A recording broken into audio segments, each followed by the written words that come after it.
bagi kita semua. Shalom, Om Swastiastu, Namo Buddhaya, Salam Kebajikan. Puji syukur kita panjatkan kehadirat Tuhan Yang Maha Esa karena atas taufik, rahmat, dan hidayahnya, sehingga kita dapat berkumpul pada pagi ini secara virtual Zoom. Minggu 29 Desember 2024 dalam acara regulasi BLS, Basic Life Support, Etika, Standar, dan Pedoman dalam medis. Sebelum memulai acara, izinkanlah saya untuk memperkenalkan diri. Nama saya Irvin Cornelius, selaku MC yang akan memandu jalannya acara pada hari ini. Kami ucapkan selamat datang kepada Ibu Adanti Wido Paramidini, STMN selaku dosen pengampu. Selamat datang kepada Saudara Ihsan Maulana selaku narasumber pertama. Selamat datang kepada Saudara Ari Febianto selaku narasumber kedua. Dan selamat datang kepada semua rekan-rekan mahasiswa Telkom University Purwokerto dan rekan-rekan dari luar. Memasuki acara yang pertama yaitu pembukaan, marilah kita buka acara regulasi BLS, Basic Life Support, Etika, Standar, dan Pedoman dalam Medis dengan bacaan basmalah bersama-sama. Bismillahirrahmanirrahim. Selanjutnya kita akan mendengarkan lagu Indonesia Raya. Kepada operator bisa langsung share screen.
Oke, acara selanjutnya yaitu sambutan yang akan disampaikan oleh Kak Asrul Sani selaku Ketua Pelaksana. Kepada Kak Asrul Sani, waktu dan tempat dipersilahkan. Oke, terima kasih buat Kak Irvin. Oke, sebelumnya Assalamualaikum warahmatullahi wabarakatuh. Salam sejahtera untuk kita semua. Yang saya hormati dosen pengampu Ibu Adanti Baparmadini, para pembicara, serta seluruh peserta yang saya banggakan. Puji dan syukur kita panjatkan kehadirat Tuhan Yang Maha Esa, karena berkat rahmat dan taufiknya kita dapat berkumpul dalam acara webinar pada pagi hari ini.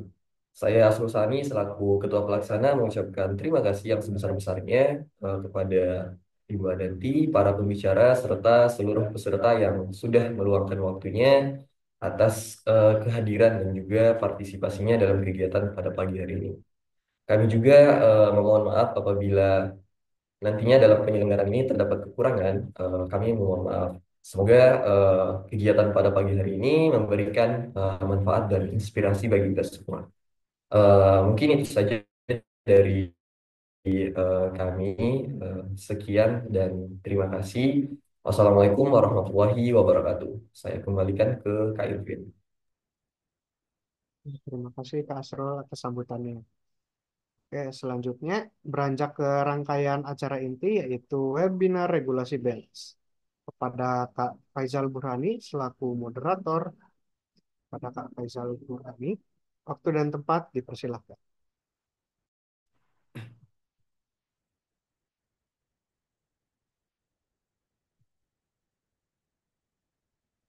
Cek.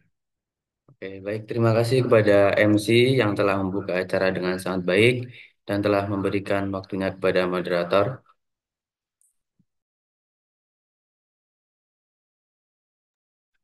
Sebelumnya saya buka kembali. Assalamualaikum warahmatullahi wabarakatuh.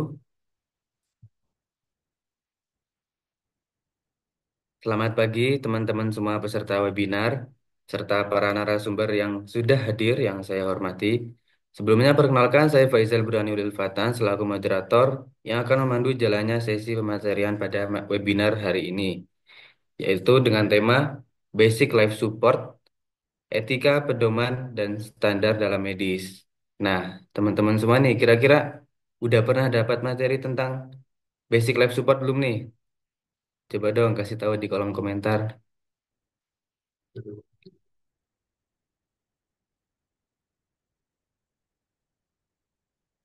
Belum, Kak. Nih rata-rata kayaknya masih agak asing ya Kak tentang materi basic life support. Nah, jadi dalam sesi hari ini kita akan mendengarkan pemaparan dari dua narasumber yang sangat luar biasa. Yang pertama itu ada Kak Ihsan Maulana yang akan membahas tentang etika dalam medis dan yang kedua itu ada Kak Arif Ferdianto yang akan memaparkan materi mengenai basic life support. Nah, sebelumnya saya ingin mengingatkan kepada seluruh peserta agar tetap fokus dan mencatat poin-poin penting yang akan disampaikan nanti, karena nanti setelah sesi pematerian bakal ada sesi tanya jawab, yang mana jika ada pertanyaan nantinya silakan tuliskan di kolom chat dengan format nama, pertanyaan, dan ditujukan kepada siapa, yang nantinya pertanyaan akan kita bacakan satu-satu dengan jumlah tiga penanya. Kemudian akan dijawab langsung dengan narasumber. Baiklah, sebelum kita mulai sesi pematerian yang pertama dengan narasumber satu, yaitu ada Kak Ihsan Maulana. Sebelumnya izinkan saya memperkenalkan narasumber pertama secara singkat.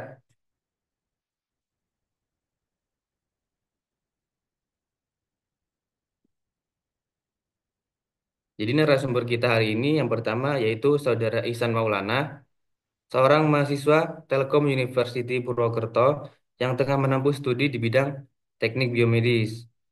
Nah, Kak Isan ini memiliki ketertarikan yang besar pada bidang riset dan pendidikan, serta sudah aktif dalam berbagai kegiatan kemahasiswaan dan organisasi.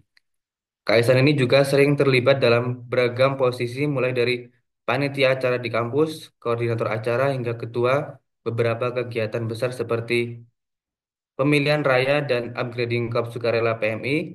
Tak hanya itu, Kak Isan juga pernah menjabat sebagai Wakil Ketua Satria Muda Kemahasiswaan Telkom University Purwokerto dan memiliki pengalaman dalam membantu program-program inovatif serta pengabdian masyarakat.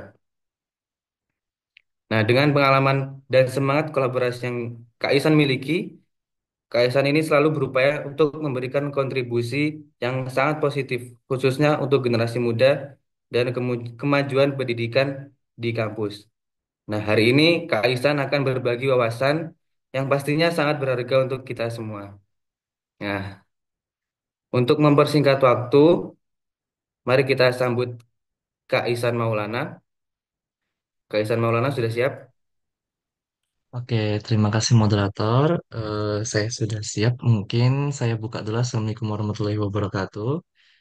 Selamat pagi Waalaikumsalam. dan selamat datang kepada para peserta, khususnya kepada Ibu Adanti selaku dosen pengampu. Mungkin di sini presentasi dari saya mungkin singkat saja karena nanti yang bakal lebih lebih dominan kepada BLS, Basic Life Support, yaitu kepada Kak Ari gitu. Mungkin bisa dibantu operator untuk share screen PPT.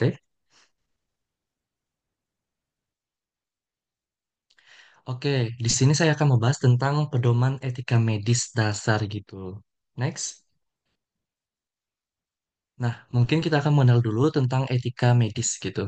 Pada pasal 28 ayat 1 Undang-Undang Dasar tahun 1945 menyatakan, Setiap orang itu berhak hidup sejahtera lahir dan batin, bertempat tinggal, dan mendapatkan lingkungan yang sehat serta berhak memperoleh pelayanan kesehatan. Etika medis adalah panduan profesional di bidang kesehatan, memastikan setiap tindakan memenuhi standar profesional, melindungi hak pasien, dan menjaga integritas praktik medis. Dalam berita beberapa tahun yang lalu, di beberapa wilayah Indonesia itu ada sekitar 20 aduan masyarakat tentang seringnya bahwa masyarakat itu mengharapkan hasil mengharapkan hasil, bukan tentang prosesnya. Rumah sakit hanya sebagai upaya kesehatan. Jadi rumah sakit itu upaya kesehatan bukan bisa menyembuhkan secara total dari pasien itu sendiri. Nah, kedokteran itu mengupayakan pelayanan yang dibutuhkan hanya berkomunikasi dan memberikan knowledge ataupun memberikan wawasan kepada pasien. Untuk pasien sembuh total itu sendiri memang diusahakan dari pasien. Nah, dari sisi etika itu lebih ke arah kepedulian pada berita di Bicara Baik ID News gitu. Next. Nah, ini yang bakal jadi main topik eh, PPT yang akan saya bahas, yaitu adalah pedoman etika medis. Pedoman etika medis itu dibagi menjadi 8. Ada autonomy, beneficent, non-maleficent, confidentiality, fidelity, fiduciarity, justice, dan veracity. Next. Nah, yang pertama, autonomi, yaitu prinsip menghormati hak-hak pasien, terutama hak otonom pasien yang melingkupi tindakan dilakukan atas persetujuan pasien. Contohnya, ketika dokter ingin melakukan tindakan sesuatu, harus menghormati dan meminta persetujuan dari wali ataupun dari pasien. Selebih dari itu, jika pasien tidak menyetujui, maka diharamkan untuk melakukan tindakan pasien gitu. Yang kedua itu ada beneficent, yaitu tindakan yang dilakukan untuk kebaikan kesehatan pasien. Jadi semua tindakan itu fokus kepada kebaikan kebaikan kesehatan pasien dalam menyeimbangkan keuntungan antara risiko dan biaya, melingkupi perbuatan yang dimana manfaat itu lebih dominan daripada sisi buruknya. Next. Yang ketiga itu ada non-maleficence, yaitu prinsip menghindari terjadinya kerusakan kesehatan pada pasien, melingkupi pendapat melingkupi pendapat dokter dalam memberikan pelayanan yang tidak dapat diterima oleh keluarga pasien. Itu maksudnya. Dan keempat itu ada confidentiality, yaitu kerahasiaan. Jadi semua informasi rekam medis, penyakit, dan biodata diri dari pasien itu bersifat rahasia. Kecuali ketika ada dosen, kecuali ketika ada beberapa profesor ini meneliti suatu penyakit, itu diperbolehkan jika ada persetujuan yang sah. Next. Selanjutnya itu ada fidelity, yaitu menghargai janji dan berkomitmen terhadap orang lain. Melingkupi janji dokter yang bersungguh-sungguh dalam menjaga pasien, setiap kerahasiaannya hingga pasien sembuh total. Itu maksudnya dari fidelity. Lalu ada fiduciarity, yaitu etika kepercayaan antara banyak pihak. Yaitu ketika pasien mempercayakan dokter setiap tindakan dokter itu memang beruntung bagi kesehatan yang pasien gitu, melingkupi komunikasi antara profesional kesehatan dan pasien. Next. Lalu ada justice, yaitu keadilan dalam bersikap dan pendistribusian dari keuntungan. Biaya dan risiko secara bijak juga melingkupi tenaga medis yang adil dan tidak pilih kasih pada pelayanan tingkat pertama ataupun pelayanan bawah dan pada pasien VVIP. Jadi nggak ada yang namanya pilih kasih. Lalu ada Verakity, yaitu penuh dengan kebenaran, yang dimana tenaga medis harus menyampaikan kebenaran fakta tentang penyakit pasien dan tindakan yang akan dilakukan. Jadi, perawat itu dilarang untuk menakut-nakuti pasien, sehingga nanti pasien itu bisa sembuh total ketika diberikan kebenaran dan faktanya, bukan menutupi pasien. Dan juga, pasien juga harus memberikan fakta agar dokter mampu mendiagnosis apa yang akan menjadi kendala dari penyakitnya. Next. Lalu ini merupakan ilustrasi etika ketika etika medis diperlakukan baik. Itu ada sebelah kiri. Itu ada contoh dari etika autonom, beneficent, non-maleficent, dan justice atau confidently gitu. Yang di kanan tuh pasti kalian juga pernah tahu bahwa ada yang namanya program BPJS gitu. Ketika kamarnya penuh, pasien itu harus menunggu. Nah, itu harus ditindaklanjuti pemerintah agar di mana pihak bawah itu mampu menerima dari pelayanan kesehatan dimanapun gitu. Next. Nah, kita juga akan membahas informed consent yang dimana itu memang salah satu etika penting dalam medis pada peraturan Permenkes nomor 210 garis miring Menkes garing per garing 3 garing 2008 dan Undang-Undang nomor 29 tahun 2004 pasal 45 serta Manual Persetujuan Tindakan Kedokteran KKI tahun 2008. Informed consent atau IC adalah persetujuan tindakan kedokteran yang diberikan oleh pasien atau keluarga terdekatnya atau wali setelah mendapatkan penjelasan secara lengkap mengenai tindakan kedokteran. Jadi IC itu berupa penjelasan tindakan lengkap. Ketika wali atau keluarga menyetujui, maka harus memerlukan tanda tangan di atas kertas sebagai bukti yang sah. Jadi sehingga semua tindakan yang dilakukan ke pasien perlu adanya persetujuan. Seperti contohnya ketika kalian merawat inap, itu ada perawat katanya, izin cek tensi gitu. Izin saya ganti infusnya, Kak. Nah, itu merupakan kata-kata sederhana yang sudah termasuk lolos IC gitu. Next. Lalu, kenapa sih kita perlu memahami pedoman etika medis? Next.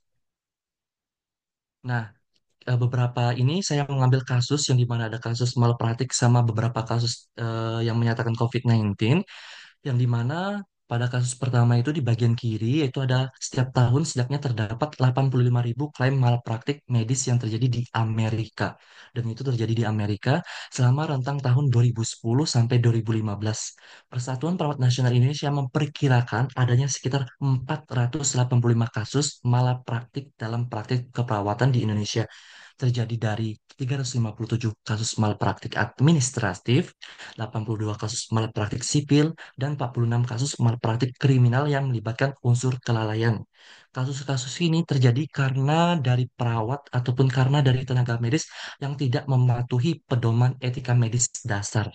Gitu. Lalu ada kasus kedua, yaitu di bagian kanan bisa dilihat sebagian besar kasus malpraktik terjadi di rumah sakit swasta.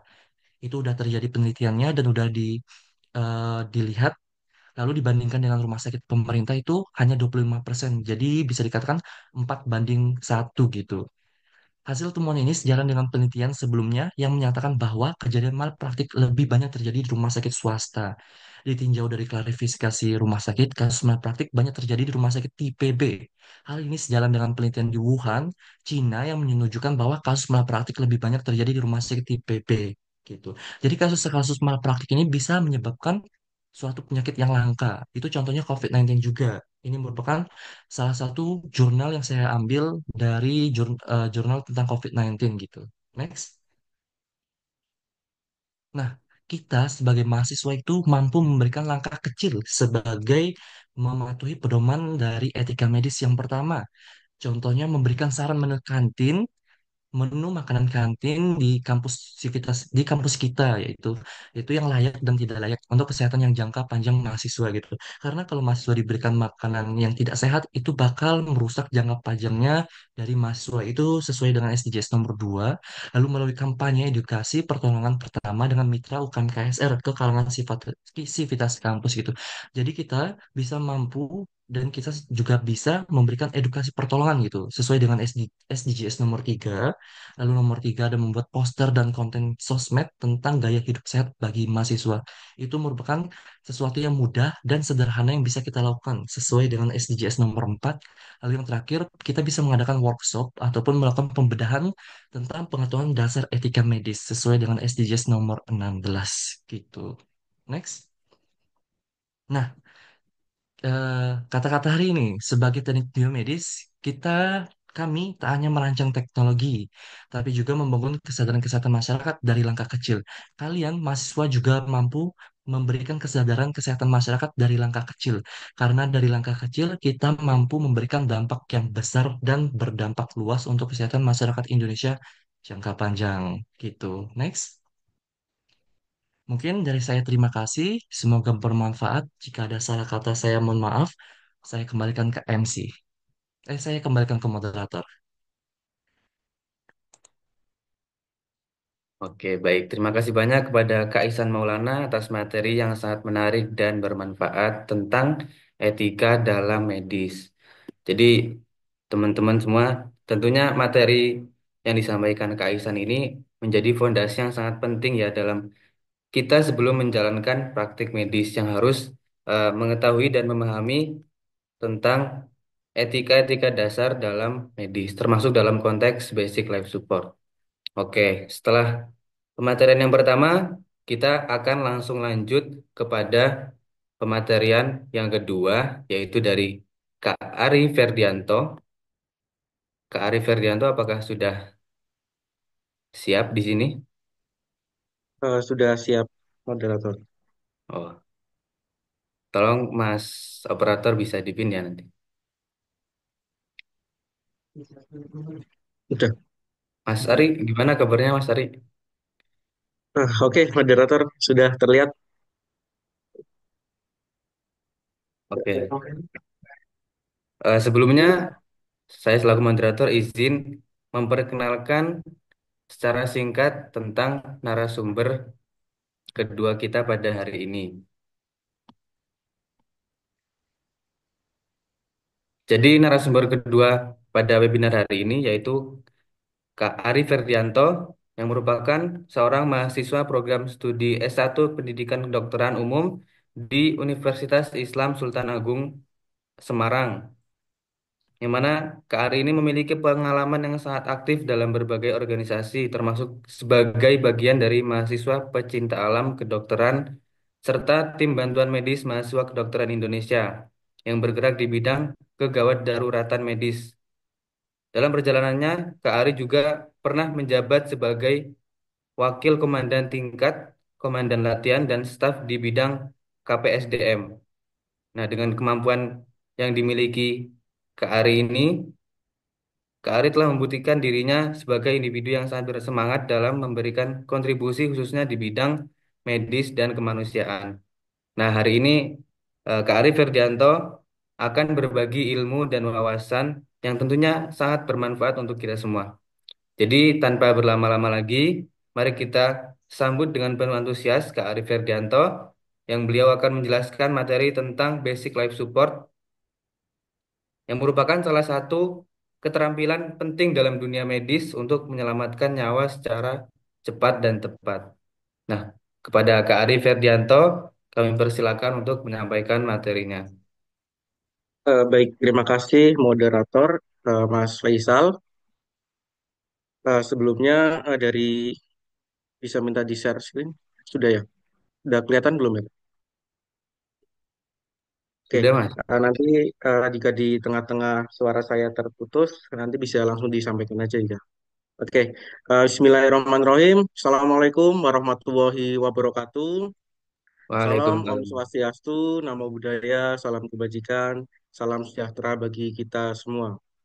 Pertama-tama, mari kita panjatkan puji syukur kepada Allah Subhanahu wa Ta'ala atas kesempatannya, nikmat dan rahmatnya sehingga kita semua bisa berkumpul dalam acara webinar pada hari ini. Sebelumnya saya ucapkan terima kasih kepada MC yang telah memberikan kesempatan kepada saya yang nantinya akan saya sampaikan materi utama ya mengenai dari basic life support selama 30 menit ke depan. Saya ucapkan terima kasih juga kepada Ketua Pelaksana acara yang sudah mempercayai dan mengundang saya untuk menjadi pemateri utama. Tanpa berlama-lama, kita langsung saja masuk dalam materi basic life support. Jadi nanti di sini saya bakal menjelaskan ya mengenai dari pedoman medisnya, bagaimana sih cara penanganan dalam pegawai daruratan. Nah, perlu kita ketahui semua dari teman-teman, pasti itu sebenarnya dari BLS atau Basic Life Support ya. Jadi Basic Life Support ini merupakan serangkaian ya tindakan pertolongan pertama yang dimana diberikan untuk menjaga dari kelangsungan hidup seseorang. Nah, eh, dari Basic Life Support ini sebetulnya yang perlu digarisbawahi adalah pada kasus-kasus seseorang yang mengalami dari henti jantung atau juga gangguan pernafasan. Nah, tujuannya apa sih dari BLS itu? Nah, tujuan dari BLS itu adalah untuk mempertahankan dari sirkulasi darah dan juga oksigen, sehingga nanti sembari menunggu dari tim bantuan medis yang profesional tiba ke tempat gitu. Oke, bisa di next, Kak. Nah, kemudian untuk dari langkah-langkah BLS itu apa saja? Nah, jadi itu ada langkah-langkahnya. Yang pertama itu ada 3A, yaitu amankan diri, kemudian amankan dari lokasi, dan amankan korban. Nah, yang dimaksud dari amankan diri adalah ketika kita menjadi seorang penolong, juga harus memastikan kita sendiri harus aman. Jangan sampai kita sebagai penolong malah nantinya kita yang ditolong. Itu adalah sebuah tindakan yang salah. Jadi kita perlu mengamankan diri terlebih dahulu juga. Tentunya juga dengan memiliki wawasan. Jangan sampai kita tidak memiliki wawasan, kita menolong orang malah jadi salah tindakan yang bisa berakibat fatal. Nah, kemudian setelah dari mengamankan diri, kemudian juga mengamankan dari lokasi. Saya kasih contoh, semisal seseorang bernama Agus sedang melakukan perjalanan. Nah, tiba-tiba di jalan terdapat sebuah kecelakaan yang di mana korbannya tergeletak di tengah jalan, sedangkan jalan tersebut posisinya sedang ramai. Nah, pada poin kedua ini sebetulnya juga berkaitan dengan poin ketiga. Selain mengamankan lokasi, juga tentunya mengamankan korban. Nah, mengamankan lokasi, membawa korban ke tempat yang lebih aman, supaya ketika kita sedang melakukan tindakan itu tidak mengganggu dari arus lalu lintasnya atau dari lingkungan sekitarnya, dan juga tidak mengganggu dari korbannya gitu. Jadi perlu kita amankan di lokasi yang lebih aman korbannya. Dan tentunya juga ketika kita mengamankan korban dari lokasi yang sebelumnya belum aman ke tempat aman, itu juga perlu kita perhatikan untuk tindakan-tindakannya, karena jika terjadi salah tindakan bisa berakibat fatal. Nah, kasus-kasus seperti ini sering banget kita temuin ya teman-teman di lingkungan kita. Jadi yang awalnya itu ada orang kecelakaan, dia tidak terjadi apa-apa, karena ketidaktahuan materi dari orang tersebut, sehingga mereka ngasal langsung memindahkan, yang berujung ketika dibawa ke rumah sakit dia malah meninggal. Nah, ini kan menjadi pertanyaan, kok kenapa ya bisa meninggal gitu? Ya, kembali lagi emang semua dari kematian ini adalah takdir ya teman-teman. Cuman juga kematian juga kan bisa karena diakibatkan dari kecerobohan kita. Nah, nanti bakal kita bahas kenapa sih bisa terjadi seperti itu. Nah, kemudian langkah-langkah yang selanjutnya itu ada, yang pertama panggilan bantuan. Yang kedua ada periksa dari kesadaran. Ada yang meliputi ada AVPU yang dinamakan Alert, Voice, Pain, dan Unresponse. Dan yang ketiga ada primary survey. Nah, yang keempat ada tindakan resusitasi jantung paru. Nah, nanti dari poin-poin inilah yang bakal kita ulas, kita bahas satu persatu. Boleh di next. Nah, yang pertama, setelah tadi kita mengamankan dari lokasinya, kemudian sudah mengamankan korban, lalu tindakan apa sih yang pertama kita lakukan gitu. Nah, untuk tindakan yang pertama adalah sebutannya kalau di kegawat daruratan di kedokteran ada call for help atau memanggil bantuan. Jadi setelah memindahkan korban, kita segera menghubungi dari layanan darurat. Atau juga kita bisa meminta orang lain untuk melakukannya. Jadi kita sebagai penolong fokus untuk menolong dari korban, sembari kita meminta tolong dari orang lain untuk menghubungi dari pihak terkait, bisa dari puskesmas terdekat ataupun dari pihak rumah sakit terdekat untuk membawa ambulan gitu. Nah, perlu diperhatikan juga ya teman-teman, ketika kita memberikan informasi kepada pihak terkait juga tentunya harus jelas ya.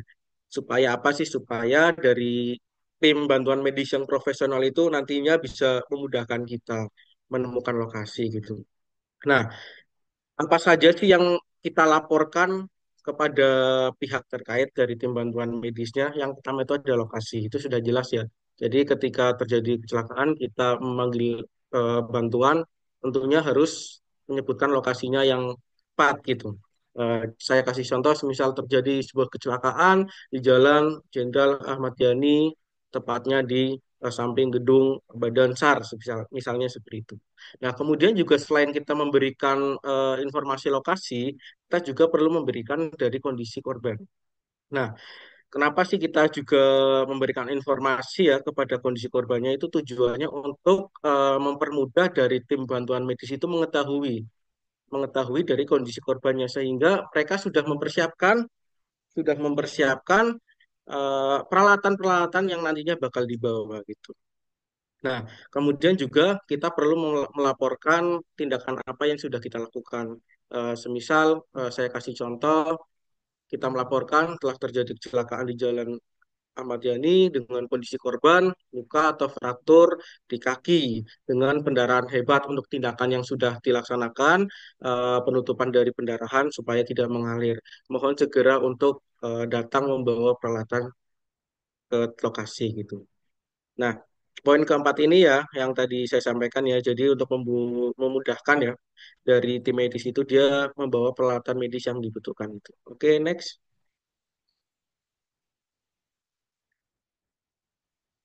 Nah, kemudian setelah dari call for help juga kita tindakan selanjutnya yaitu primary survey. Nah, primary survey itu apa? Primary survey ini adalah sebuah langkah awal pada situasi darurat di medis untuk tujuannya itu mengidentifikasi dan juga menangani dari masalah utama yang dia nantinya bisa mengancam nyawa. Jadi ada primary survey ini ada beberapa poin sebutannya itu BCDE. Namun yang bakal kita bahas nanti adalah pada poin ABC karena untuk kegawat daruratan di lapangan. Nah, untuk poin pada D elevasinya, D dan D-nya, E-nya itu nantinya bakal dilakukan di rumah sakit. Nah, yang pertama ada A atau sebutannya ada airway. Airway ini sebutannya jalan nafas. Jadi kita memerlukan perhatian ya pada jalan nafasnya itu kita lihat apakah dia terdapat benda asing ataupun ada cairan gitu. Nanti bakal kita bahas satu persatu. Nah, kemudian yang kedua ada breathing atau pernafasan. Nah, apa saja sih yang perlu diperhatikan pada breathing ini? Yang kita perlu perhatikan adalah dari pasien apakah dia ada cyanosis, seperti pucat kebiruan. Kemudian kita lihat dari pergerakan dadanya untuk mengetahui dari pernafasannya gitu. Nah, untuk yang terakhir itu ada circulation, yaitu yang perlu kita cek adalah dari nadinya dan juga nantinya kita sembari mengecek dari apakah dia ada tanda-tanda shocknya atau tidak. Bisa di next, Kak. Nah, yang pertama yaitu dari airway ya atau jalan nafas. Jadi airway ini tujuannya untuk memastikan ya bahwa saluran nafasnya itu dia terbuka dan juga tidak terhalang ya sehingga udara itu nantinya bisa mengalir baik ke paru-paru. Kita ambil contoh, semisal ada sebuah sedotan ya, kalau semisal dia kemasukan batu atau apa, kalau kita tiup kan otomatis udaranya dia tidak bakal keluar dengan baik ya. Nah, contohnya itu seperti itu. Jadi mau nggak mau supaya udaranya dia bisa keluar dengan baik, ya kita keluarkan dari benda asingnya dari saluran itu. Nah, pada airway ini juga ada beberapa teknik juga dan juga ada yang perlu diperhatikan. Yang pertama yaitu memeriksa dari keberadaan obstruksinya. Apakah pada jalan nafasnya itu terdapat benda asing atau terdapat seperti lendir atau cairan. Nah, kalau semisal terdapat benda asing, ya kita keluarkan dari jalur nafasnya. Nah, semisal terdapat cairan, bagaimana sih cara kita mengeluarkannya? Biasanya pada tindakan kegawat daruratan, semisal dalam jalan nafasnya itu terdapat cairan, kita mengeluarkannya dengan menggunakan kain. Tentunya juga perlu diperhatikan untuk dari kainnya juga harus steril. Jadi kita memasukkan kainnya ke dalam rongga mulutnya sampai kainnya itu nantinya bakal menyerap dari air. Nah, kemudian juga ada triple airway maneuver. Triple airway maneuver ini merupakan teknik yang digunakan untuk membuka dari saluran nafasnya dari airway-nya tersebut gitu. Nah, perlu digarisbawahi juga ya teman-teman, pada saat membuka jalan nafas juga ada indikasinya untuk dari pasiennya itu dia pasien yang tidak responsif dan membutuhkan bantuan pernafasan. Jangan sampai pada saat pasiennya itu masih mengalami kesadaran dari teman-teman malah membuka dari jalan nafasnya. Itu malah nantinya bisa mengakibatkan fatal. Nah, jadi pada tindakan pembukaan jalan nafas ini hanya untuk pasien-pasien yang tidak responsif. Terus juga ada teknik yang lain juga namanya cross finger. Nanti kita bahas juga. Oke, bisa di next. Nah, untuk dari teknik triple airway maneuver, ada tiga langkah yang bisa dilakukan. Yang pertama itu ada head tilt. Nah, head tilt ini caranya dengan memiringkan kepala pasiennya itu sedikit ke belakang ya. Nanti saya kasih contoh gambarnya ada.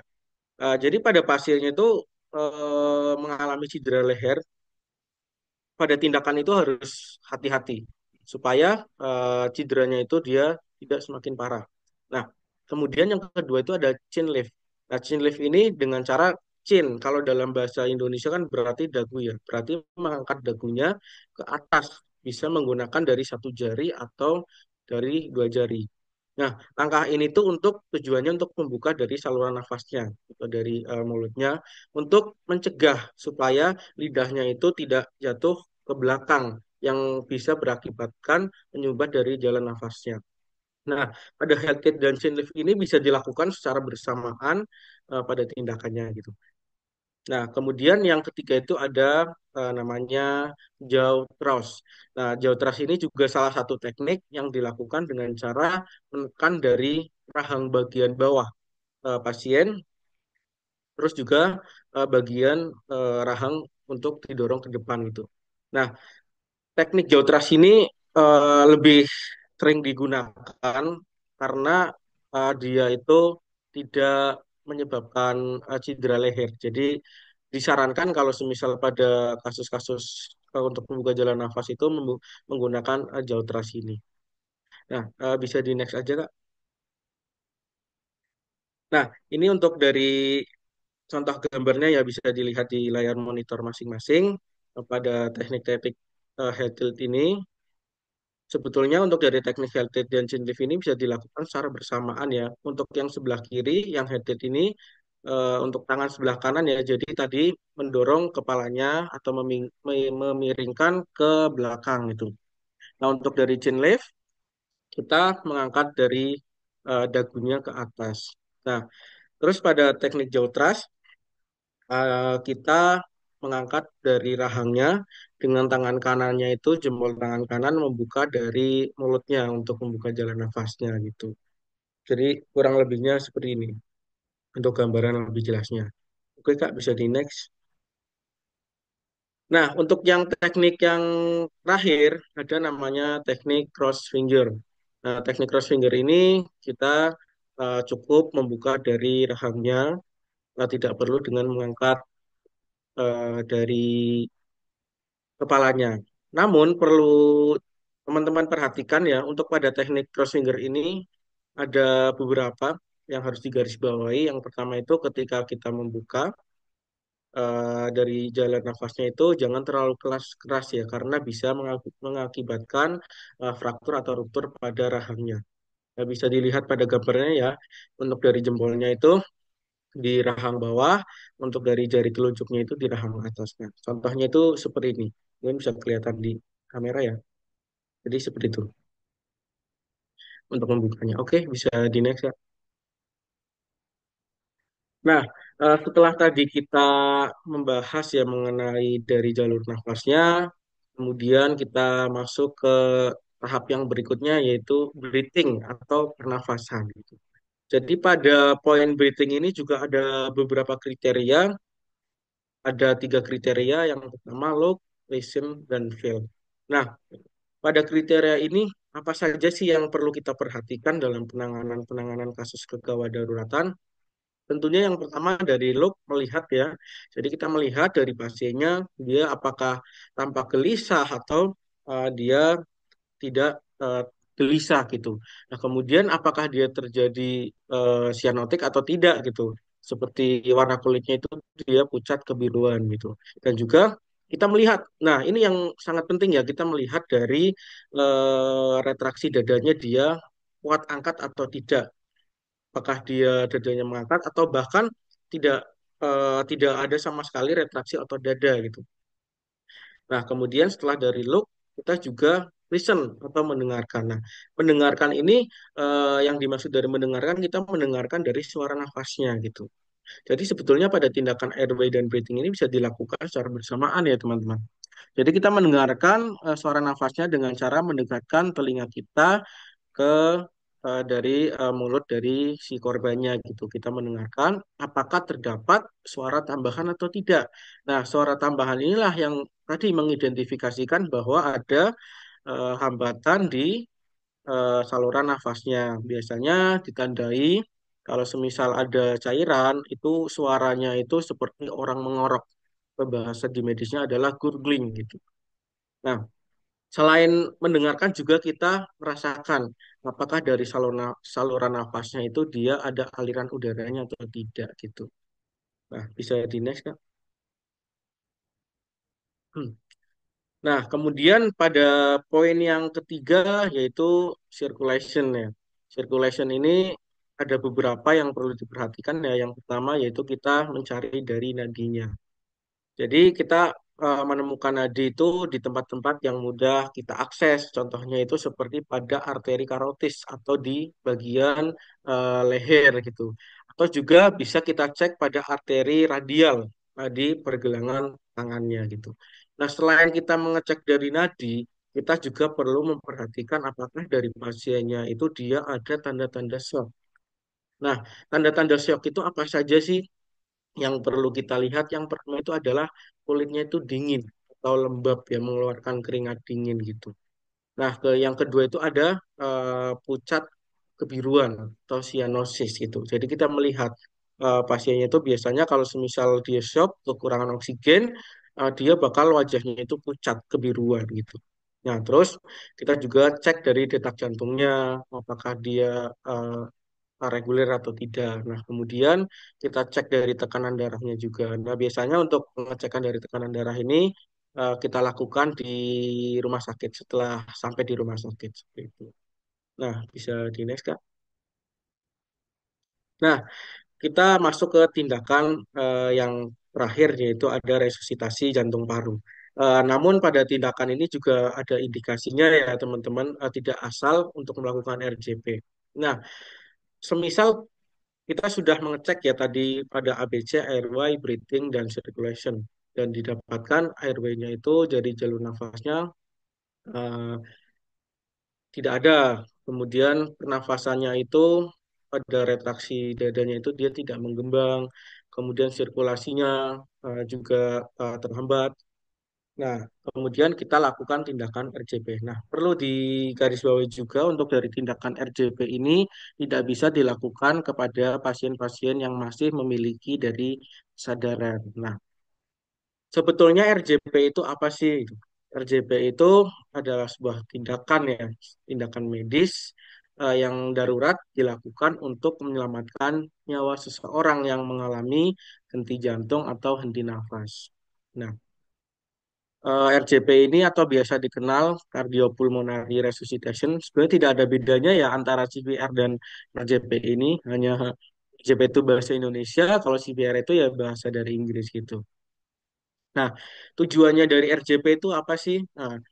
Nah, tujuannya itu adalah untuk menjaga aliran darah dan oksigennya itu ke organ-organ vitalnya itu dia tidak terhambat ya, terutama pada otak. Nah, jantung ini kan dia yang mengalirkan darah ke seluruh tubuh ya, termasuk ke organ-organ. Nah, organ-organ ini kan bisa hidup karena ada dapat asupan nutrisi dari darah.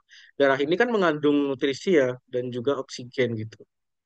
Jadi kalau semisal eh, peredaran darahnya ini dia terhambat atau tidak ada, ya otomatis organnya dia tidak bakal bisa berfungsi dengan baik gitu. Bisa saya ambil contoh sebuah kendaraan kalau misal dia tidak diisi bahan bakar ya tidak bisa jalan dong ya teman-teman gitu. Jadi sama seperti dari jantung ini dia sebagai support untuk dari darah-darahnya gitu. Bisa di next Kak. Nah, kemudian pada teknik-teknik RJP atau resusitasi jantung paru juga perlu diperhatikan ya, karena kalau semisal tindakannya salah ini juga bisa berakibat fatal gitu. Yang pertama itu tentunya juga kita mengecek dari sirkulasi ya pada orang dewasa itu biasanya dilakukan pada nadi karotis. Nah, lakukannya itu dengan cepat 5 sampai 10 detik gitu. Nah, semisal jika tidak terabah itu nanti kita lakukan pijatan jantung. Kurang lebihnya itu 100 kali per menit gitu. Nah, RJP pada orang dewasa dan anak-anak atau bayi juga tentunya ada pembedanya ya, tidak bisa disamakan gitu. Misal pada orang dewasa itu untuk rasionya itu 30:2. Kalau semisal pada anak-anak itu dilakukan 15:2. Nah, kalau semisal pada bayi itu hanya 3:1 gitu. Nah, yang dimaksud dari 30:2 adalah dari hitungannya. Jadi hitungannya pun harus betul ya, karena kalau semisal tindakannya salah juga cuma saja tidak bakal ada efeknya gitu. Nah, hitungannya juga saya kasih contohkan itu semisal hitungan 1, 2, 3, 4, 5, 6 gitu. Jadi kita tuh harus ada jeda. Nah, kenapa sih harus pada hitungannya itu harus ada jeda? Kita ambil contoh semisal kita memencet dari sebuah balon ya. Kalau semisal kita pencet dengan secara cepat, otomatis pengisian ulang udaranya itu dia bakal sedikit. Nah, kalau semisal kita pencet dengan cara ada jeda, otomatis pengisian udaranya itu dia bakal lebih maksimal gitu. Misal 1, 2, 3, 4. Nah, itu kan dia mengembang baliknya itu nanti bisa lebih maksimal itu, Mas. Sama seperti pada tindakan RJP ini, tidak boleh dilaksanakan dengan secara cepat karena nanti malah tidak ada efeknya sama sekali gitu. Bisa di next. Nah, ini ya bisa dilihat ya di layar monitor teman-teman. Yang pertama dari pijat jantung yaitu untuk menentukan lokasi kita eh, yang nantinya akan kita RJP gitu. Jadi cara menentukannya itu dengan titik tumpu ya, menentukan lokasi pijatannya itu dengan jari telunjuknya itu kita letakkan pada bagian tengah menyusuri dari bawah iga ya sampai ke titik temu bagian sternum. Nah, sternum ini adalah sebuah tulang yang berada di tengah-tengah dada yang dia itu sebagai penggabungan antara iga-iga gitu. Nah, kita telusuri sampai ke titik ujung dari bawah tulang sternumnya. Kemudian setelah ketemu, kemudian tumit tangan satunya, ya, tumit tangan satunya nanti kita letakkan di atas sternum. Tepatnya itu di samping telunjuknya gitu. Bisa dilihat ya di secara gambar. Nah, di next Kak. Nah, kemudian setelah itu tumit tangan yang satunya itu dia diletakkan di atas tangan yang sudah berada tepat di pijatan jantungnya. Nah, pada peletakan tangan juga sebetulnya ada beberapa teknik ya. Ada yang bisa ditumpuk seperti ini, seperti pada gambar, atau juga bisa tangan satunya itu kita masuk ke sela-sela jari seperti ini. Jadi tergantung ya senyamannya kita gitu. Yang penting lokasinya itu sudah tepat. Nah, perlu diperhatikan juga ya teman-teman ketika kita melakukan RJP ini juga posisinya harus betul. Yang diperhatikan adalah yang pertama dari kekuatan tekanannya. Jadi kekuatan tekanan ini juga dia bakal mempengaruhi dari kompresi dadanya gitu. Nah, terus posisi lengan kita juga harus lurus. Ini berpengaruh juga pada kekuatan tekanan. Semisal posisi tangan kita tidak lurus, itu bisa tekanannya itu berkurang gitu. Nanti malah tidak maksimal. Nah, terus juga posisi tangan yang bawah, dia harus up ya, tidak boleh bergeser-geser. Terus posisi badannya juga seperti ini, kurang lebihnya itu 2/3 diameter dari antero posterior. Nah, bisa di next. Nah, ini juga ada sedikit contoh gambar ya dari teknik-teknik RJP yang tadi saya jelaskan. Jadi ada perbedaan ya kalau misal pada orang dewasa, kemudian pada bayi itu seperti apa gitu. Nah, pada RJP ini juga di next dulu Kak. Nah, pada RJP ini juga ada sebuah namanya CAB atau compression airway dan breathing gitu. Compression adalah kompresi dada, airway saluran nafas, breathing adalah pernafasan. Nah, jadi berdasarkan dari pedoman American Heart Association atau AHA, CAB ini adalah sebuah pendekatan ya yang terbaru yang diterapkan dalam resusitasi jantung paru. Nah, bisa di next dulu kan? Nah, kalau semisal teman-teman memperhatikan, di awal itu ada namanya tindakan primary survey atau ABC, Airway Breathing Circulation. Nah, pada tindakan RJP ini ada namanya compression, airway, dan breathing. Lalu bedanya apa sih antara CAB dan ABC ini? Kan sama-sama ada airway dan breathingnya gitu ya. Nah, kita bahas satu-satu. Nah, pada kasus-kasus RJP, CAB ini adalah tindakan yang dia lebih fokus pada kompresi dadanya terlebih dahulu. Nah, tujuannya itu untuk mengembalikan dari sirkulasi darahnya sebelum nantinya itu memeriksa dari saluran nafas atau pernafasannya gitu. Jadi kita kembali lagi tadi ya pada tindakan RJP ini kan tujuannya untuk mengalirkan darahnya lagi secara normal gitu supaya organ-organnya itu dia tidak mati. Nah, makanya pada tindakan RJP ini lebih difokuskan untuk kompresi dada terlebih dahulu. Nah, setelah sudah mengkompresi dada, aliran darahnya sudah normal lagi, detak jantungnya sudah normal, baru kita membuka dari jalur nafasnya dan juga mengecek dari pernapasannya gitu. Berbeda dengan tindakan primary survey ya, yang pertama kali kita bahas tadi, pada primary survey ini lebih fokus pada membuka saluran nafasnya atau airway-nya terlebih dahulu dan juga memastikan dari pernafasannya sebelum kita memperhatikan dari sirkulasi gitu. Bisa di next kan? Nah, kemudian kapan sih kita harus menghentikan dari CPR atau RJP ini? Yang pertama, semisal dari korbannya itu dia sudah mulai bernafas atau menunjukkan tanda-tanda kehidupan, baru kita hentikan dari tindakan RJP ini. Nah, selain itu juga kapan kita harus berhenti ya tentunya kalau semisal dari tim bantuan medis tadi ya dari ambulannya itu sudah datang gitu. Dan yang ketiga itu eh, kapan kita harus menghentikan ketika kita itu sebagai penolong itu sudah lelah dan tidak ada orang lain lagi yang bisa menggantikan untuk melakukan dari RJP ini. RJP ini. Nah, indikasi dari RJP itu tadi kan adalah orang yang henti jantung dan henti nafas ya teman-teman ya.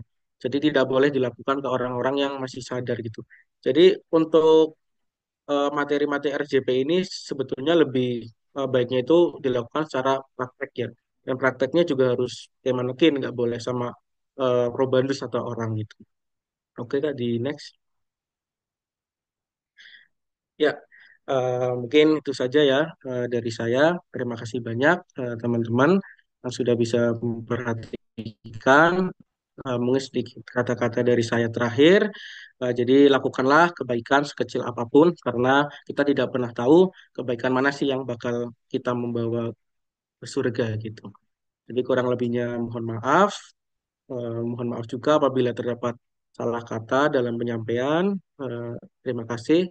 Saya tutup. Assalamualaikum warahmatullahi wabarakatuh. Saya kembalikan ke moderator.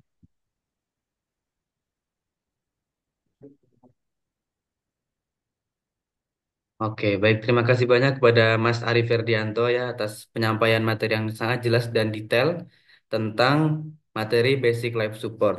Nah, tadi tentunya kita semua sudah mendengarkan ya teman-teman tentang materi Basic Life Support ini, yang mana memberikan kita banyak insight yang positif ya teman-teman dan bekal yang berharga bagi kita semua. Bagaimana tadi kita teknik-teknik untuk menyelamatkan diri kita dalam atau diri orang lain dalam keadaan gawat darurat secara cepat dan tepat. Oke, sekarang kita akan masuk ke sesi tanya jawab. Sebelumnya saya ingatkan kembali untuk yang ingin bertanya, silakan mengajukan pertanyaan di kolom chat dengan format nama, pertanyaan dan ditujukan kepada narasumber keberapa.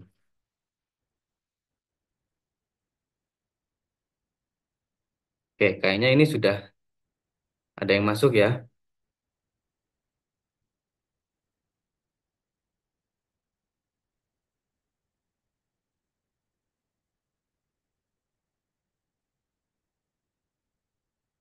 Oke, yang pertama ini ada dari Kak Deborah Yosika. Wah, ada 4 pertanyaan ya. Sangat antusias sekali nih Kak Deborah Yosika. Mungkin eh, Untuk yang lain biar dapat kesempatan bertanya juga ya, kita ambil setengahnya saja dari Kak Deborah. Dari Kak Deborah ini untuk pertanyaannya ditujukan kepada narasumber berapa ya?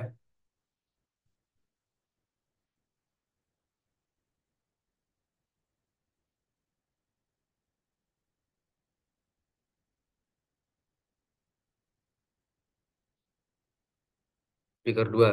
Kira-kira eh, nomor berapa aja Kak yang mau ditanyain? Kita kasih kesempatan untuk dua pertanyaan aja Kak.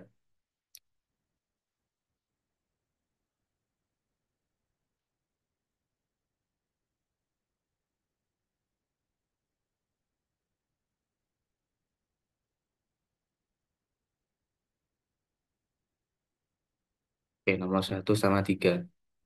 Oke, sebelumnya akan saya bacakan terlebih dahulu untuk pertanyaannya. Nomor 1, apa langkah-langkah yang dapat diambil oleh institusi medis untuk mencegah malapraktik? Kemudian selanjutnya, bagaimana peran etika dalam menentukan apakah suatu tindakan medis merupakan malapraktik? Oke, mungkin langsung saja untuk narasumber kedua, Mas Ari Ferdianto, bisa dijawab pertanyaannya.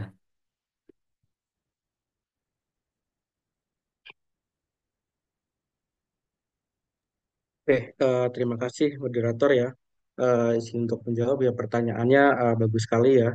Yang pertama, pertanyaan yang pertama yaitu langkah-langkah apa sih yang bisa diambil oleh institusi medis untuk mencegah dari malpraktik gitu.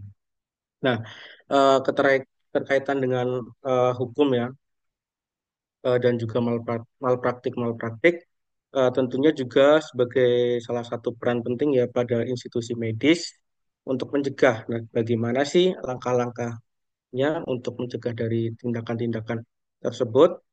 Yang pertama dari evaluasi yang saya ketahui ya, kebanyakan dari malpraktek itu karena adanya ketidaktahuan mengenai dari materi. Nah, kenapa dari institusi medis itu dia memiliki peran? Ya, contohnya itu di desa-desa itu masih kurang ya mengenai dari wawasan-wawasan mengenai bagaimana sih caranya kita melakukan tindakan-tindakan, contohnya pada saat gawat darurat gitu. Jadi karena ketidaktahuan inilah, kemudian didukung karena tidak ada seperti penyuluhan-penyuluhan dari institusi medis, sehingga menyebabkan dari malpraktik gitu. Nah, dari sinilah dari peran institusi medis itu sebenarnya berperan ya dalam mengasihkan edukasi gitu.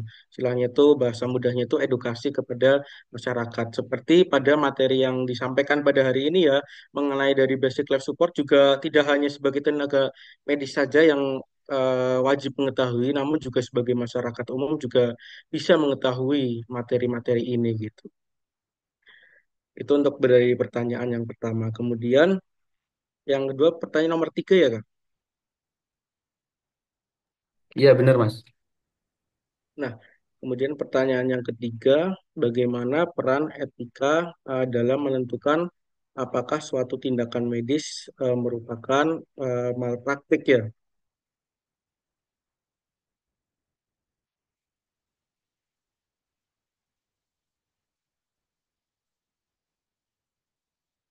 Oke, jadi membahas mengenai dari etika-etika medis, tadi juga kayaknya sudah dijelaskan ya di awal ya Kam dari speaker satu ya mengenai dari etika-etika medis.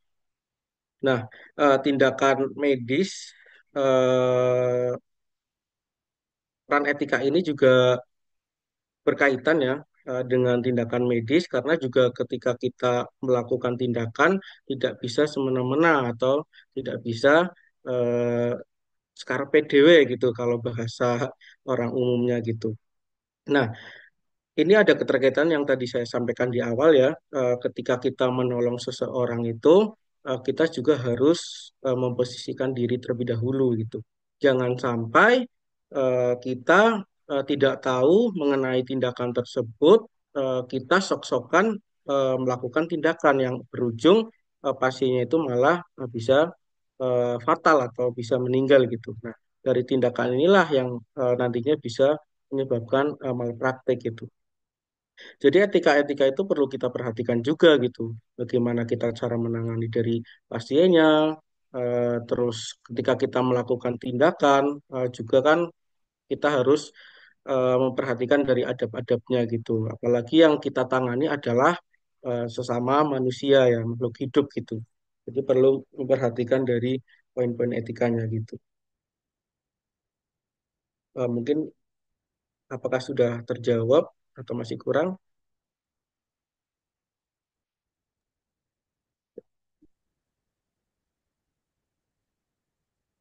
Oke, bagaimana Kak Deborah? Apakah sudah bisa menjawab pertanyaannya? Cukup ya, kira-kira sudah sangat jelas disampaikan oleh Mas Ari. Mungkin kita langsung saja lanjut ke pertanyaan berikutnya yang ditujukan kepada speaker satu dari Kak Lutfia. Pertanyaannya, terkait dengan etika medis kejujuran, sejauh mana seorang dokter harus jujur kepada pasien tentang risiko prosedur medis yang kompleks?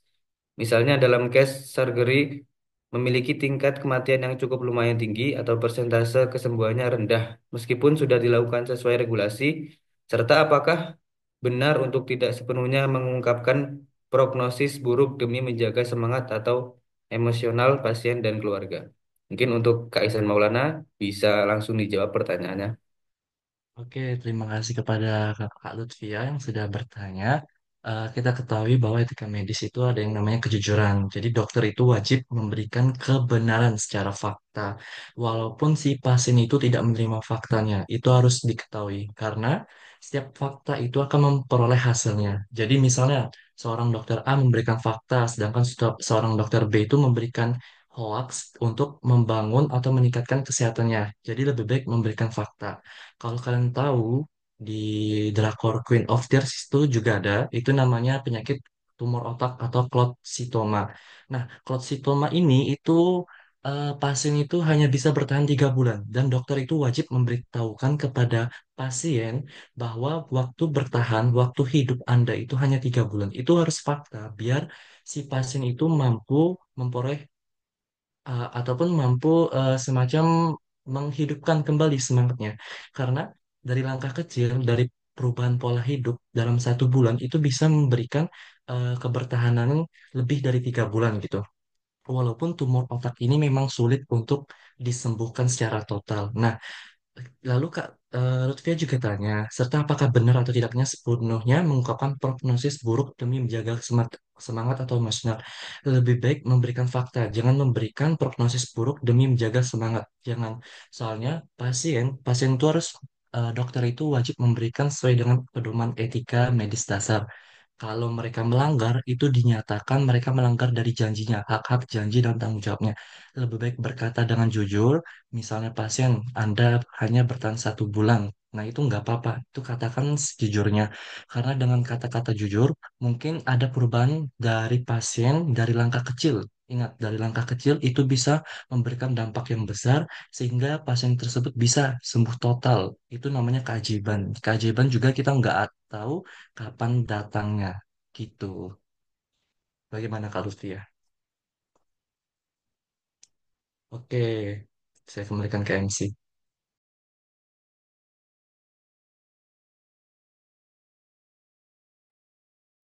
Oke, terima kasih banyak Kak Ihsan atas jawaban yang telah diberikan. Mungkin kita bisa beranjak ke pertanyaan berikutnya. Di sini ada dari Kak Salsa Amelia Amanda. Untuk narasumber yang kedua, untuk pertanyaannya, misalnya ada korban memiliki trauma dada yang jelas, misalnya patah tulang rusuk dan membutuhkan kompresi dada. Bagaimana caranya dapat melakukan kompresi yang efektif tanpa memperburuk cedera? Oke, baik. Terima kasih dari moderator ya. Nah, ini pertanyaan yang sangat bagus sekali ya. Eh, dan sering juga ditanyakan, semisal ya ada korban memiliki trauma dada yang jelas ya misalnya pada patah tulang rusuk dan membutuhkan kompresi dada. Nah, bagaimana sih kita cara melakukan kompresi atau RJP yang lebih efektif tanpa memperburuk cedera? Nah, Kalau teman-teman perhatikan dari penjelasan yang tadi mengenai dari RJP adalah indikasinya untuk pasien-pasien yang mengalami henti jantung dan henti nafas ya. Nah, kalau semisal pasien henti jantung dan henti nafas kan bisa menyebabkan kematian ya. Nah, kalau semisal fraktur nih, patah tulang, apakah dia menyebabkan kematian? Nah, kan tentunya tidak ya. Jadi, kalau semisal terdapat pasien-pasien yang dia memiliki patah tulang rusuk terutama dan dia memerlukan tindakan RJP, itu yang kita utamakan adalah RJP-nya terlebih dahulu. Jadi, kita tidak bukan tidak memperdulikan ya, tapi kita mengesampingkan untuk dari patah tulangnya karena tujuannya kita itu untuk menolong supaya pasiennya ini dapat berkelangsungan hidup gitu. Nah, perkara nanti dia pasiennya itu patah tulangnya bagaimana, itu bakal dilakukan tindakan lebih lanjutnya di rumah sakit gitu. Jadi yang pertama kita lakukan yaitu eh, mengembalikan dari sirkulasi darahnya terlebih dahulu. Nah, namun juga ada beberapa ya yang perlu diperhatikan supaya cederanya ini atau patah tulang itu tidak semakin parah gitu. Nah, yang pertama itu kita dari mengevaluasi dari korbannya ya, yang tadi saya sampaikan. Ketika kita mau melakukan RJP, bisa dipastikan terlebih dahulu korbannya itu dia membutuhkan tindakan tersebut gitu. Kalau semisal pasiennya tidak ada indikasi henti jantung dan henti nafas, kenapa kita lakukan RJP gitu kan sangat fatal atau sangat salah gitu. Nah, kemudian juga kita melihat dari posisi korbannya gitu. Jadi yang dimaksud dari melihat posisi korban, jadi jika memungkinkan ya korbannya ini dia permukaannya keras, kita bisa pindahkan ke permukaan yang mungkin kita kasih bantalan pada bawahnya gitu. Nah, kemudian cara yang efektif supaya kompresinya ini tidak makin memperburuk dari cedera ya kita memperhatikan dari teknik-teknik kompresinya seperti tadi teknik RJP-nya ya kita perhatikan dari cara kita menekannya itu bagaimana gitu. Makanya saya di awal tuh menyampaikan pada saat kita melakukan RJP itu tidak disarankan lakukan dengan cara cepat gitu. Jadi hitungannya itu harus ada jedanya gitu. Kemudian juga selain dari hitungan juga kita perlu memperhatikan dari kedalaman tekanannya gitu. Jadi jangan terlalu menekan sekali, nah itu malah berakibat fatal ya, bisa cedera dan keparahan-keparahan lainnya gitu. Nah, setelah tadi ya dari kedalamannya, kemudian juga kita memperhatikan dari alat bantunya ya, yang membantu kita untuk memompanya gitu. Nah, yang terakhir itu kita lakukan pemantauan atau evaluasi pada korbannya. Nah, semisal kita lakukan tindakan RJP, pasiennya itu sudah mulai sadar, jangan kita teruskan, tapi kita kasih nafas terlebih dahulu atau kasih breathing gitu. Jadi, semisal pasiennya tidak sadarkan lagi, baru kita lakukan tindakan RJP lagi. Makanya pada tadi materi yang saya sampaikan itu untuk tindakan RJP itu ada hitungannya ya 30 kali atau 30 banding 2 gitu. Jadi 30 tekanan, kemudian kita kasih pernafasan menggunakan alat ada namanya AED. Setelah itu baru kita RJP lagi sampai pasiennya ini benar-benar sadar. Jadi kesimpulannya itu dari pertanyaan ini, bagaimana cara melakukan kompresi yang efektif tanpa mau memperburuk cedera ya kita memperhatikan dari kondisi pasiennya ya dan tekanannya gitu. Namun tetap ini ya perlu digarisbawahi ya yang tadi saya sampaikan ya, semisal ada tindakan seperti ini itu kita jangan menghiraukan, wah nanti bisa patah tulangnya bisa parah nih gitu. Kalau semisal dia emang membutuhkan RJP, ya sudah kita singkirkan terlebih dahulu untuk pikiran kalau semisal patah gimana gitu. Yang penting itu kita menyelamatkan dari kelangsungan hidup pasiennya terlebih dahulu gitu. Nah, pada tindakan kegawat daruratan kan tujuannya untuk supaya pasiennya tidak mengalami komplikasi yang lebih berat kan. Jadi seperti itu. Mungkin itu saja, moderator. Saya kembalikan.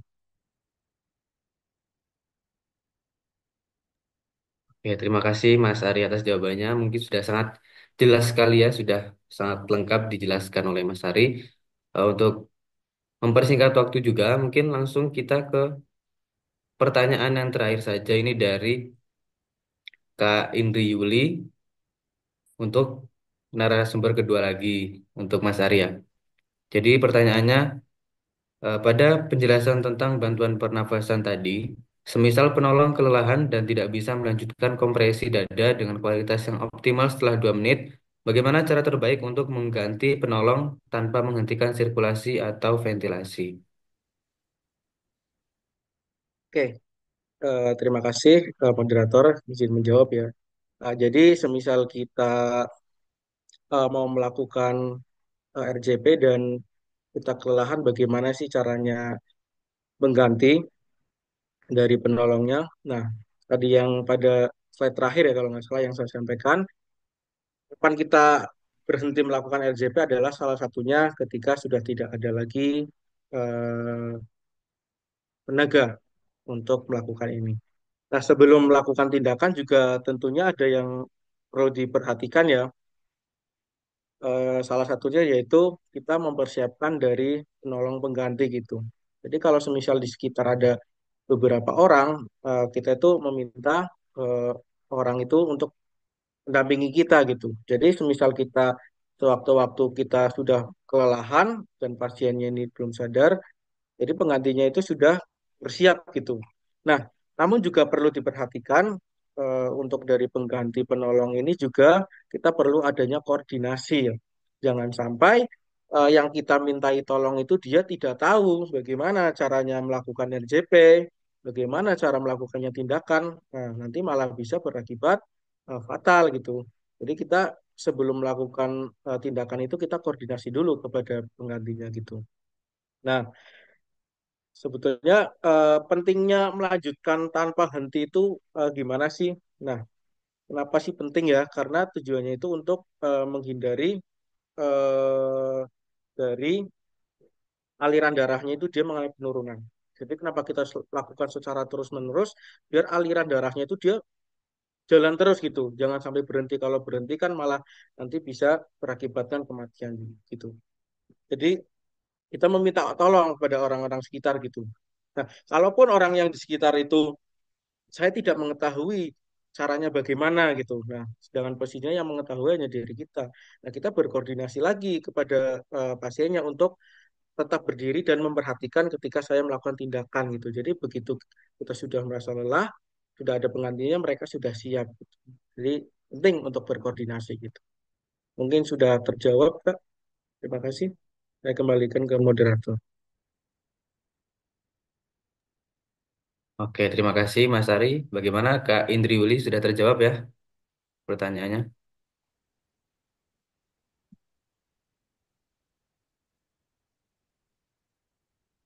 Oke, mungkin sudah terjawab ya. Mungkin untuk sesi tanya jawab pada webinar kali ini kita cukupkan terlebih dahulu karena mengingat waktu kita juga terbatas. Nah, nanti untuk teman-teman yang ingin bertanya lebih lanjut atau belum sempat bertanya, bisa nanti kita akan cantumkan eh, kontak dari narasumber kita pada hari ini. Karena nggak usah sungkan ya teman-teman ya. Narasumber kita pada hari ini itu masih sama-sama mahasiswa. Jadi kita masih bisa sama-sama bertanya lah, sama-sama belajar untuk materi-materi yang disampaikan pada webinar pada hari ini. Nah, untuk itu maka sesi tanya jawab kita cukupkan. Saya ucapkan kepada kedua narasumber, Kak Ihsan Maulana dan Mas Ari Ferdianto atas waktu dan ilmunya yang sangat bermanfaat. Semoga apa yang telah disampaikan dapat menjadi wawasan baru yang bisa kita aplikasikan dalam kehidupan sehari-hari maupun dalam praktek medis. Terima kasih juga kepada seluruh peserta yang telah aktif berpartisipasi dalam sesi tanya jawab ini. Selanjutnya, saya kembalikan acara kepada MC. Wassalamualaikum warahmatullahi wabarakatuh. Waalaikumsalam warahmatullahi wabarakatuh. Oke, terima kasih kepada Kak Faizal dan narasumber atas pemaparan tentang webinar regulasi BLS kali ini. Kepada semua rekan-rekan mahasiswa Telkom University Purwokerto, semoga materi yang diberikan oleh pemateri dapat bermanfaat bagi kita semua. Terima kasih kepada para peserta yang telah antusias memberikan pertanyaan kepada pemateri. Saya ucapkan terima kasih juga kepada pemateri yang telah memberikan jawaban yang sangat bermanfaat bagi kita semua. Baik, teman-teman, melanjutkan ke sesi berikutnya, sesi yang ditunggu-tunggu, yaitu sesi hiburan. Kali ini kami telah menyiapkan kuis menggunakan Kahoot. Untuk para peserta bisa memasukkan kode kuis yang akan dibagikan oleh operator nanti ya. Jangan lupa menggunakan nickname berupa nama sendiri. Pada operator bisa dimulai saja langsung.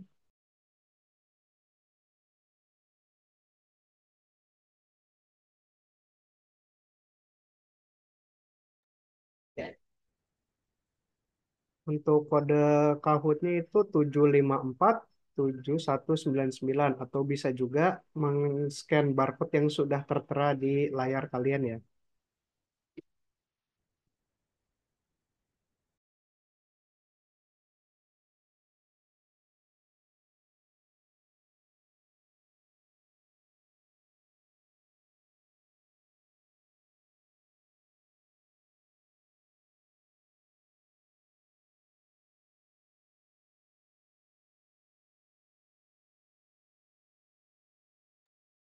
Ini bakal aku tunggu sampai jam 10.53 deh.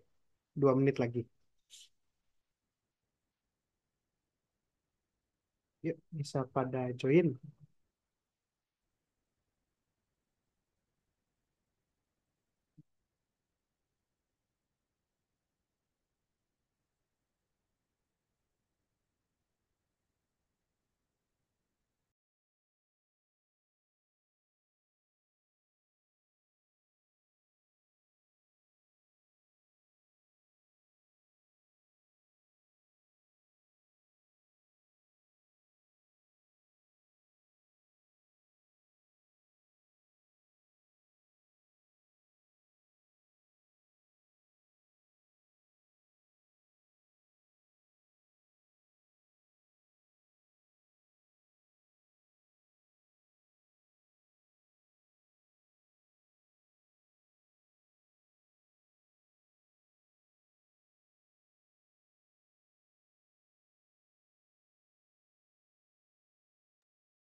Join 1 menit lagi.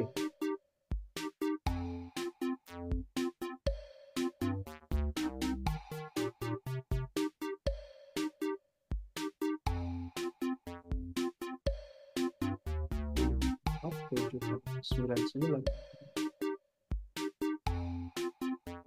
Oke, udah 10.53. Untuk operator bisa langsung dimulai saja ya.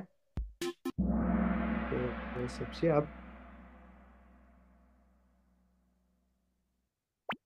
Soalnya dari PPT yang tadi kok. Cuma 7 soal. Apa kepanjangan BLS? Yang merhatiin pasti tahu ini.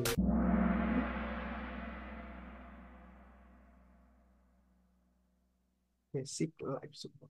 Oke, next. Soal selanjutnya. Sementara Lisa masih memimpin dengan skor 659 ya. Soal nomor 2, apa tujuan utama dari resusitasi jantung paru atau RJP?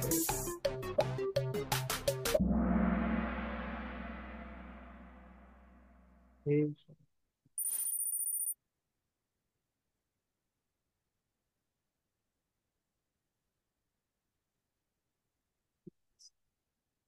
Apa kepanjangan dari singkatan CAB dalam tindakan RJP?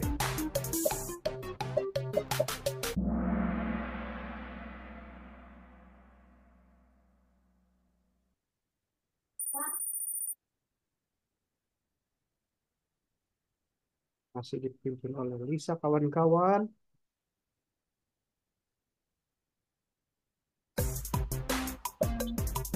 Jangan sikatan.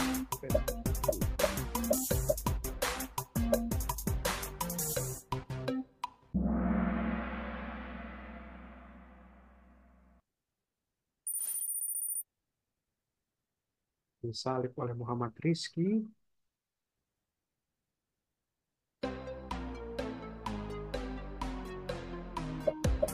Saja 3 langkah dalam triple airway manuver. Hmm. Oke. Menyusul.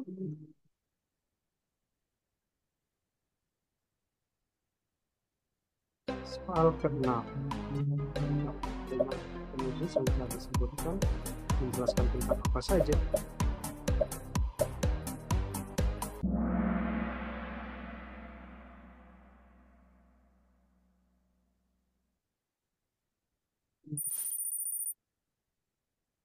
Masih dipegang Muhammad Rizky. Kecil di bawah menang.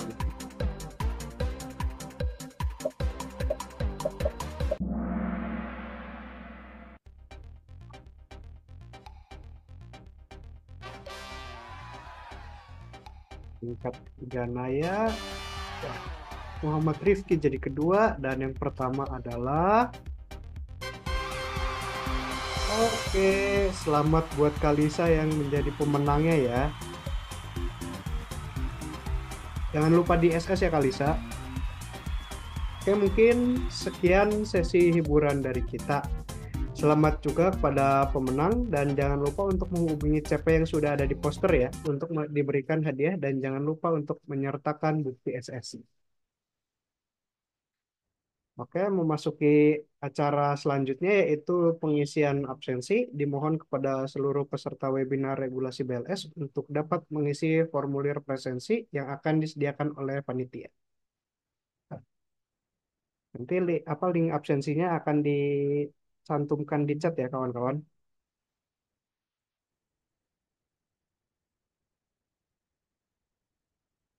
Oke. Sembari menunggu teman-teman absen nih, mengingat waktu kita juga sangat sedikit dan mepet, kita akan memasuki sesi penyerahan sertifikat ke pembicara sebagai bentuk apresiasi atas waktu, ilmu, dan pengalaman yang telah beliau-beliau bagikan kepada kita. Kami mengundang Kak Asrul Sani selaku Ketua Pelaksana untuk menyerahkan sertifikat penghargaan kepada Kak Isan dan Kak Ari. Kepada Kak Asrul Sani, waktu dan tempat dipersilakan. Oke. Kami ucapkan terima kasih yang sebesar-besarnya kepada kedua pembicara kita yang luar biasa pada hari ini, atas ilmu dan juga wawasan yang telah dibagikan kepada Kaisan dan juga Kak Ari Ferdianto. Dan semoga apa yang disampaikan oleh kedua pembicara kita dapat menjadi inspirasi bagi kita semua. Dan sebagai bentuk apresiasi, izinkan kami menyerahkan sertifikat penghargaan ini, dan semoga kolaborasi ini dapat terus terjalin ke depannya. Sekali lagi kami ucapkan terima kasih.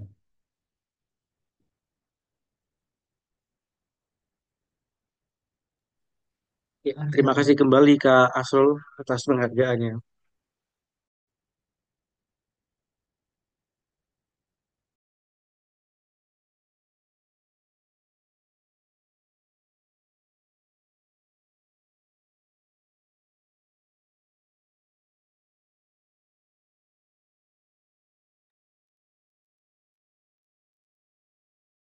Oke, terima kasih saya ucapkan kepada seluruh peserta yang telah mengisi presensi kegiatan webinar regulasi BLS.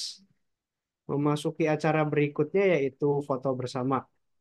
Dimohon kepada semua peserta yang bergabung pada Zoom hari ini untuk dapat menyalakan kamera untuk sesi dokumentasi. Oke, buat teman-teman sudah bisa menyalakan kameranya ya.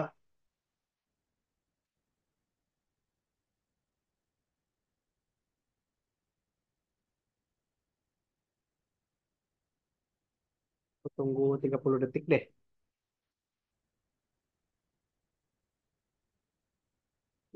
pada dibuka kameranya buat sesi dokumentasi.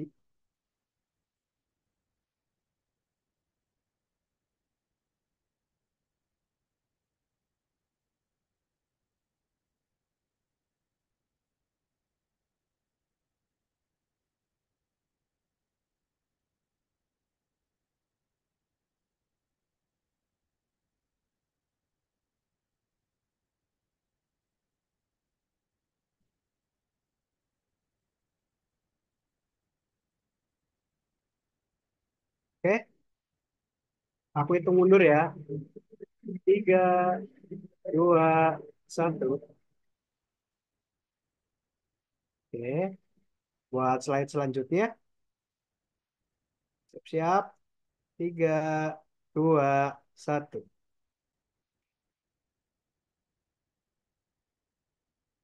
Oke, mungkin sekian dulu sesi dokumentasinya. Terima kasih ya teman-teman. Ya, terima kasih saya ucapkan kepada seluruh peserta yang telah antusias dalam pengambilan foto bersama. Tak terasa telah sampai di penghujung acara. Saya selaku MC pada acara webinar regulasi BLS pada hari ini mengucapkan mohon maaf sebesar-besarnya apabila terdapat salah kata baik sengaja maupun tidak disengaja. Saya ucapkan terima kasih atas partisipasinya. Sekian dari saya, izin pamit undur diri. Wassalamualaikum warahmatullahi wabarakatuh.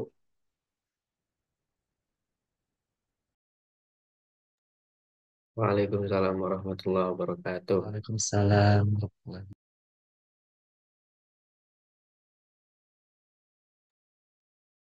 Mungkin buat teman-teman yang ada keperluan bisa meninggalkan Zoom hari ini ya. Terima kasih.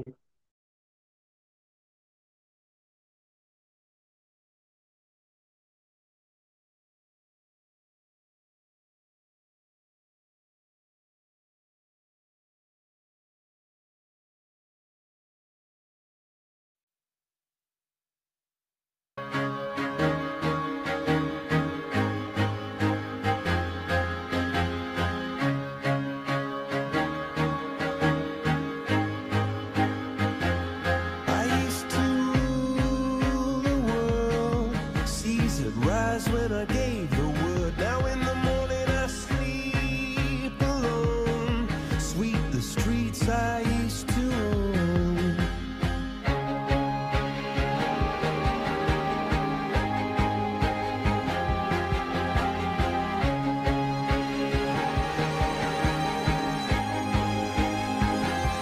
I used to roll the dice, feel the fear in my enemy's eyes. Listen as the crowd would sing.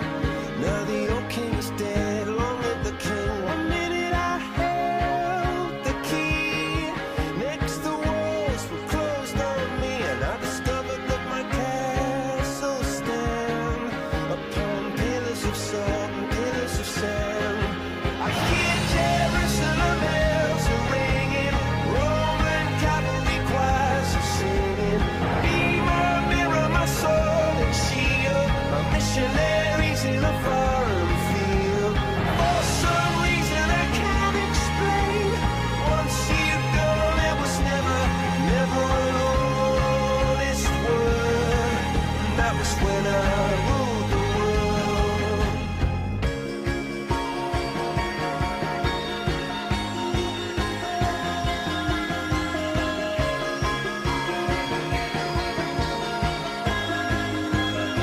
It was the wicked and wild wind, blew down the doors to let me in, shattered windows and the sound of drums. People couldn't Kosong, believe kosong. what I'd become. Revolutionary. Ya, saya renam dulu, renam dulu. Eval, eval, eval, eval. Eval, eval. Foto, foto. Lol, lol, Mari lol, depan, lol, mari depan. lol, lol, lol. Kemarin tuh gue bilang 10 5 detik di atas aja, Jir. Itu 5 detik itu sama 10. Iya, belum tas top record, Cok.